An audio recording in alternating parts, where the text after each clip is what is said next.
is that the persons who use the method of nonviolence are actually the weak persons, persons who don't have the weapons of violence, persons who are afraid. And I think that is what Gandhi was attempting to refute. Now, in that instance, I would agree with Gandhi that if the only alternative to violence, to fear, is violence and vice versa, then I would say fight. But it isn't the only alternative. With this faith, we will be able to hew out of the mountain of despair a stone of hope. With this faith, we will be able to transform the jangling discords of our nation into a beautiful symphony of brotherhood. I have some very sad news for all of you, and that is that Martin Luther King was shot and was killed tonight in Memphis. Martin Luther King dedicated his life to love and to justice between fellow human beings. It's perhaps well to ask what kind of a nation we are and what direction we want to move in.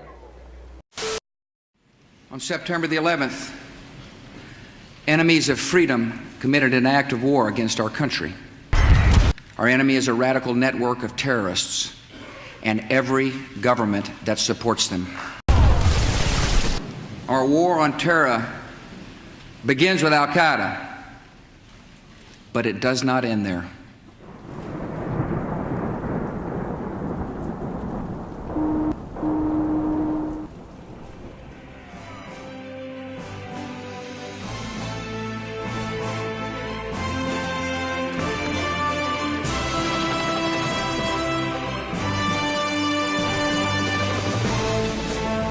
It's the fighting spirit, and it needs to be fed.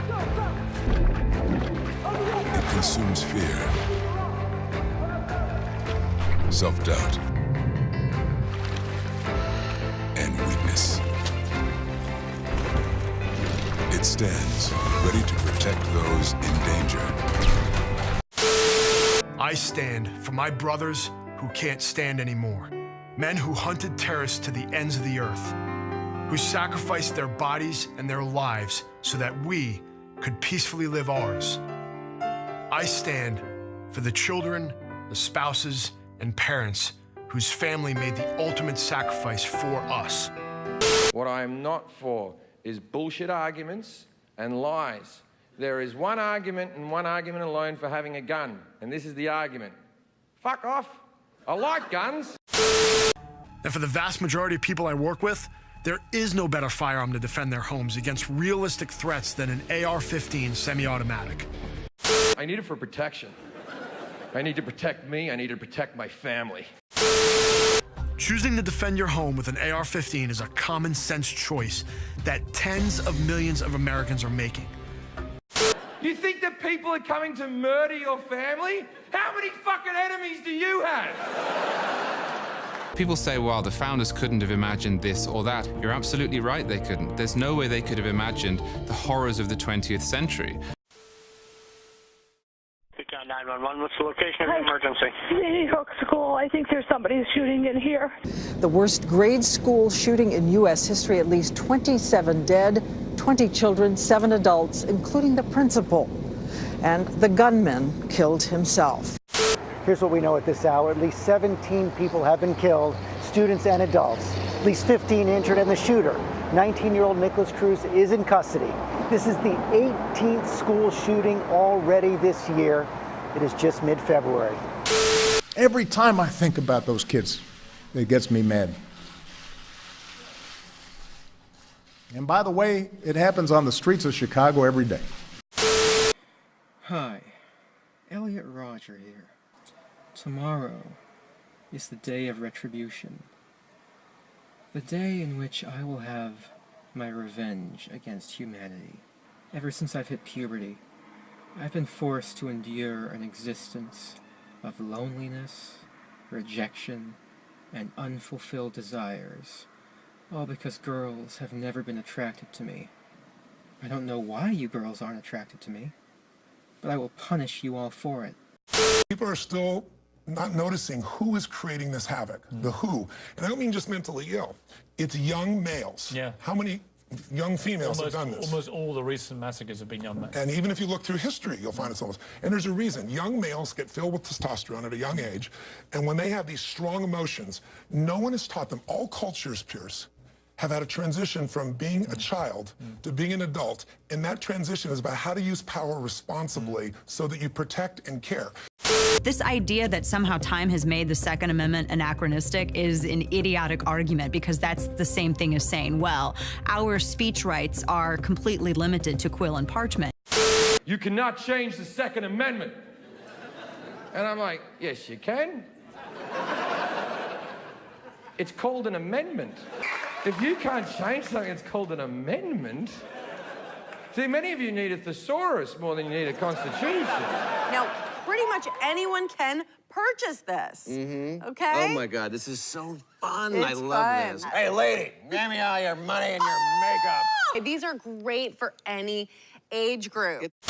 Anytime the NRA debates gun control, their priority is protecting the product, to deflect attention away from gun sales. They blame states for not using the background check system. Do you know that it is not federally required for states to actually report people who are prohibited possessors? And then aggressively oppose background checks because, quote, background checks don't stop criminals from getting firearms. You know perfectly well the reason states aren't mandated to go through that system is because of a lawsuit the NRA filed. There's no bigger fan of the Second Amendment than me, and there's no bigger fan of the NRA. And these guys are great patriots. They're great people, and they want to do something. They're going to do something. And they're going to do it, I think, quickly. They will perish in the political flames. A weapon in the hand of a tyrant, whether it's a musket or a saber or a spear or an AK-47, is still a tool of oppression. And that same tool in the hands of a free citizen is still a shield from oppression, whether it's 1797 or 2016. And that made a hell of a lot of sense when it was just muskets. But you do know the government has drones, right? You get that? But it's clear something has to change. We have to take a hard look at mental health, which I have so much of. I have one of the healthiest mentals. My mentals are so high. Don't worry, Mike, I met with the NRA. They gave me 30 million good reasons not to change a thing.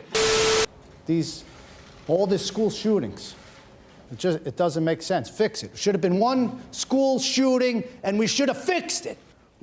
It's imperative to the safety of everyone that to support the free market and free flow of ideas and listen to people listen to radical opinions on both sides. And that's how we'll find solutions. Later that morning at Columbine High School, my son Dylan and his friend Eric killed 12 students and a teacher. He had experienced triggering events at the school that left him feeling debased and humiliated and mad. And on top of this period in his life of extreme vulnerability and fragility, Dylan found access to guns.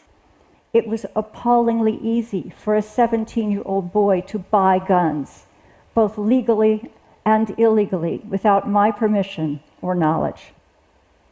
And somehow, 17 years and many school shootings later, it's still appallingly easy.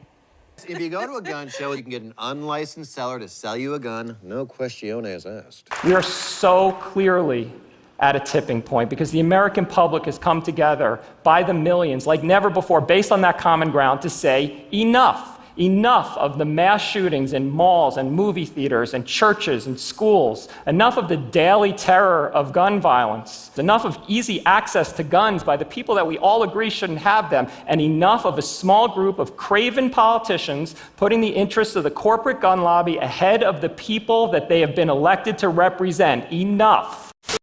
Answer hate with love. Answer cruelty with kindness.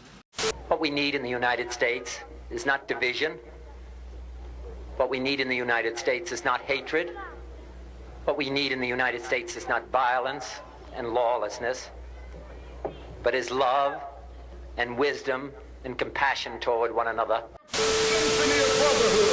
With this faith, we will be able to work together, to pray together, to struggle together, to go to jail together, to stand up for freedom together, knowing that we will be